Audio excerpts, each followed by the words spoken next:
It was supposed to be a routine flight, a clear sky, a veteran crew, a Dreamliner lifting into the morning air.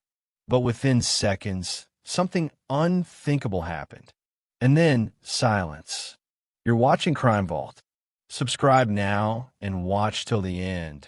We're focusing on detailed explanation of the AAIB preliminary report from investigators looking at the Air India Flight 171 crash, which killed 260 people on June 12th.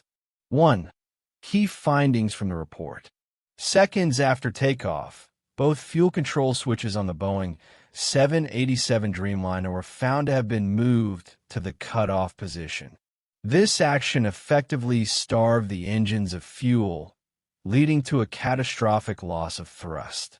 Cockpit voice recordings captured one pilot questioning the other. "Why did you cut off?" To which the second responded that he had not done so. The report does not specify which pilot said which line. Critically, these fuel switches are located centrally on the flight deck and require deliberate movement. They are not easily triggered by accident or by brushing past. Their activation demands a purposeful lift and pull motion.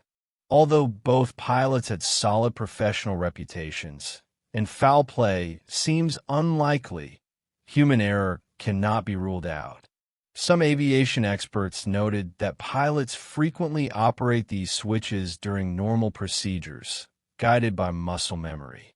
However, in this case, the cutoff occurred post-takeoff, an unusual and dangerous moment. Notably, the landing gear had not yet been retracted at the time. At the time of takeoff, the co-pilot was flying the aircraft while the captain was in monitoring mode. According to the data, the switches were returned to the run position seconds later, initiating an attempted engine relight.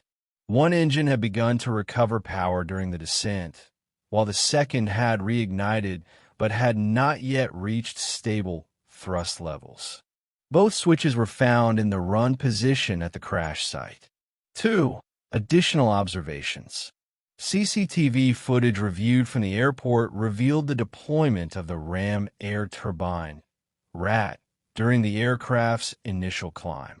This backup system is designed to provide emergency power when all other sources fail, confirming that the aircraft experienced a complete loss of electrical power shortly after liftoff. The aircraft was cleared for departure at 8:07 a.m. Universal Time Coordinated. Just minutes later, at approximately 8:09 a.m., a Mayday distress call was transmitted.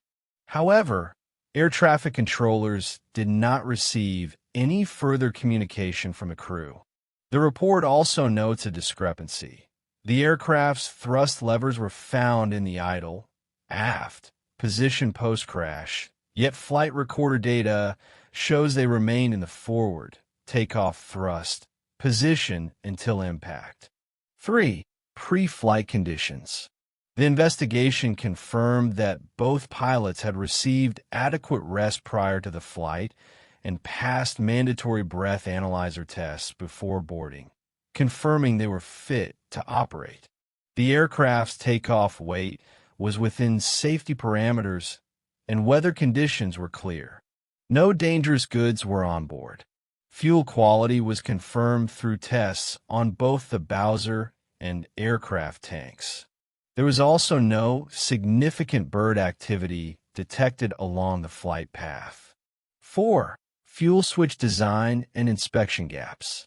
The report references a 2018 Special Airworthiness Information Bulletin, AAIB, issued by the U.S. Federal Aviation Administration concerning certain Boeing 737 models. The bulletin addressed concerns that some fuel control switches had been installed with locking mechanisms disengaged. However, because this advisory was not classified as a mandatory airworthiness directive, Air India did not carry out the recommended inspections on its Boeing 787-8 aircraft, including the one involved in the crash. This aircraft used the same switch design as the 737 models flagged in the SAIB.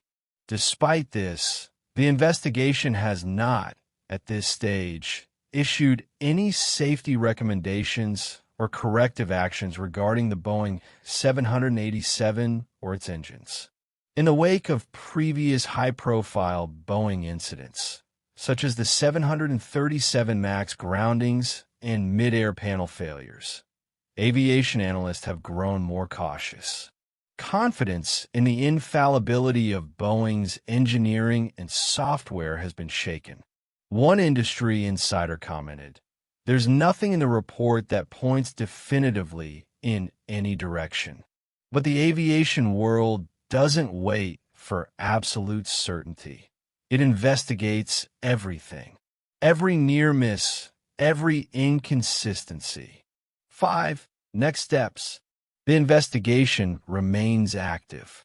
The wreckage has been relocated to a secure site for further analysis. Both engines have been recovered and placed under quarantine in a hangar at the airport. Investigators are collecting additional data based on early findings. Though only minimal fuel residues were retrieved from the APU filter and left-wing jettison valve, testing of these samples will proceed at an accredited facility. The authorities are also expected to focus next on components of interest, particularly the engine control systems, flight software interfaces, and the design of the cockpit's fuel switch mechanisms. Subscribe to Crime Vault now, so you don't miss what's coming next. Because the cover-up may be even more terrifying than the crash itself.